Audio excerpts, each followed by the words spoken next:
I want you to look at these images because this is the part nobody wants to talk about. Aversive control, even when it's predictable, even when it's low level or mild, recruits the threat and stress circuitry. Not maybe, not sometimes. This is what it's designed to do.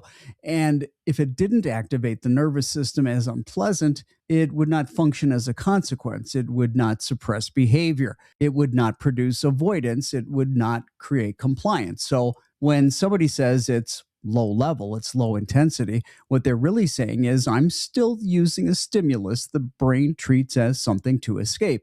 And the brain does not experience that as neutral. The amygdala lights up, the hypothalamus turns on, the HPA axis activates. You get a stress cascade that starts acute and becomes chronic with repetition.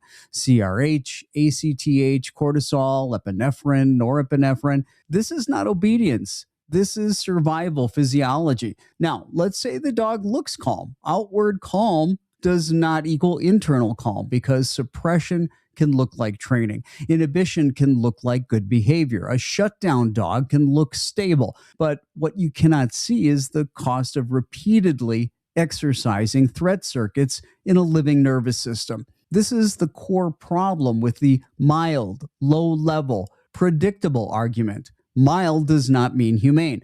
Low level doesn't mean safe. Predictable doesn't mean low risk. Predictable threat is still threat. Now, consider something most people don't think about.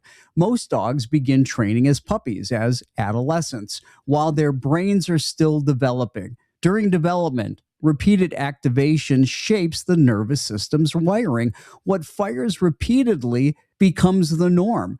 If threat circuitry is repeatedly activated in a developing brain, it influences future stress thresholds. That influences emotional regulation. That influences resilience. That is not visible in the moment, but it matters long term. Now, imagine a serious fear-based aggression case, a dog already living in heightened vigilance. That nervous system is already sensitized.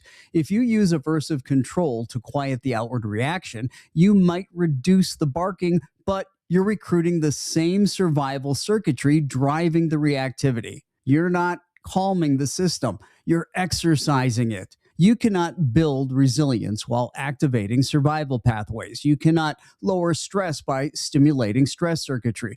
Those goals are biologically incompatible. Most trainers have never been required to study this. And if the method relies on activating stress and avoidance to get behavior change faster, well, you're building behavior on top of a stress response. That's a welfare problem. That's a learning problem. And that's an ethics problem because alternatives exist. Force-free training and behavior modification build behavior through appetitive systems, the reward and motivation circuits. The dog learns through seeking, through reinforcement, through exploration, through regulation. Different circuit, different outcome. So no, this is not balance. This is not neutral. This is not just information. It's a choice.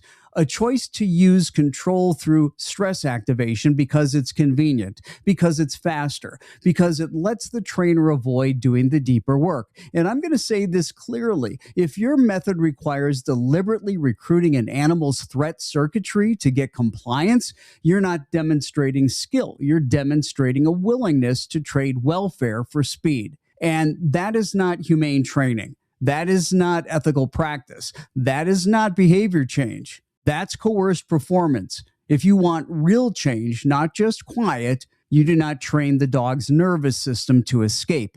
You train it to learn.